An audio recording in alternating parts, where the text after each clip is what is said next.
By 2028, the conversation was no longer about prediction. It was about reflection.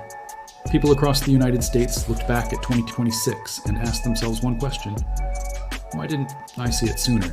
The early signal tied to analysts from JPMorgan Chase had once sounded like just another financial headline. But now, with silver firmly established as one of the decade's strongest performing tangible assets, hindsight felt loud, very loud. Inflation had cooled slightly, but prices never truly returned to old levels. Technology had advanced rapidly.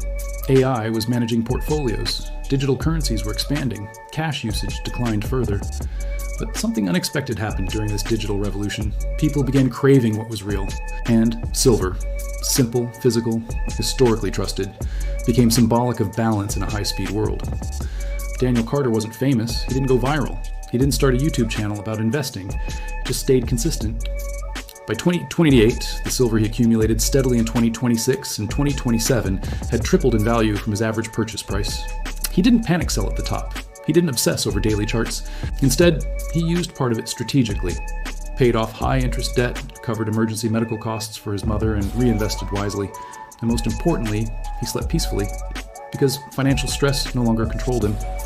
One evening at dinner, his son asked, "Dad, what made you buy silver back then?" Daniel paused.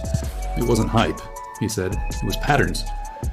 He explained how industrial demand was exploding due to renewable energy expansion, how electric vehicle production required conductive materials, how supply constraints were tightening globally. He had read carefully, he had thought calmly, and then he acted quietly.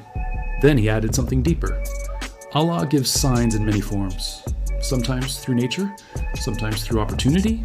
Wisdom is recognizing them.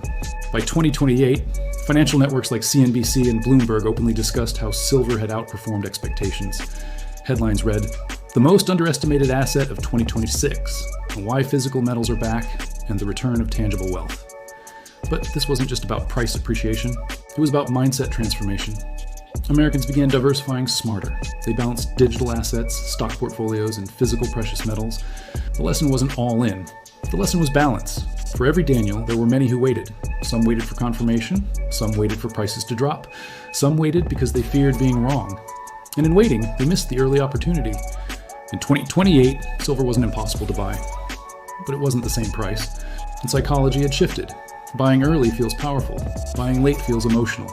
That difference changes everything.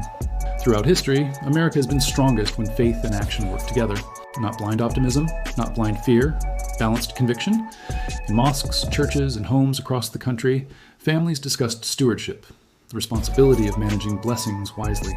Silver became part of that stewardship conversation, not as obsession, not as greed, but as preparation. Trust Allah, but tie your camel. The silver surge revealed deeper truths about the American economy. Industrial demand is reshaping commodity markets. Renewable energy requires real materials. Supply chains remain fragile. Tangible assets still matter in uncertain cycles. These weren't conspiracy theories, they were economic fundamentals. And fundamentals eventually speak louder than opinions. By mid-2028, a quote circulated widely across social media. "The best investments feel uncomfortable before they feel obvious." It resonated because it was true. In 2026, buying silver felt uncertain. In 2028, it felt logical. That 2-year gap separated regret from relief. One quiet night, Daniel stepped outside and looked at the Texas sky. He thought about how close he came to ignoring the warning. He thought about how easy it would have been to scroll past that headline connected to JPMorgan Chase. But he didn't. He paused. He researched. He prayed. He acted. And that sequence changed his family's financial direction. Not dramatically overnight, but steadily, powerfully, sustainably. The phrase, "buy now or regret forever," was never meant to create panic. It was meant to create urgency. There's a difference. Panic is emotional. Urgency is strategic. Silver in 2026 wasn't about getting rich quickly. It was about recognizing a macroeconomic shift early. And by 2028, that shift was undeniable. America thrives on courage.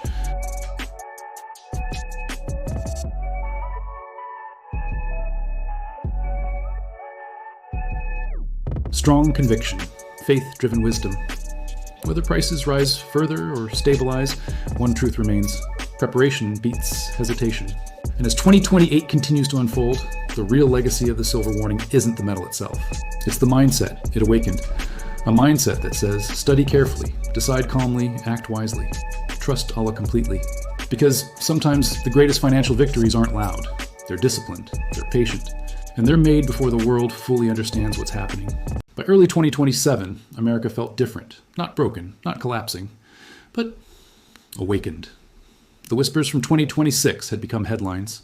The quiet accumulation of silver had turned into a national conversation. And what started as a financial prediction connected to JPMorgan Chase had evolved into something much deeper. It wasn't just about profit anymore. When industrial demand kept climbing, especially from green energy and electric vehicle production, silver inventories tightened further.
Today, it helped me pay my medical bills without debt.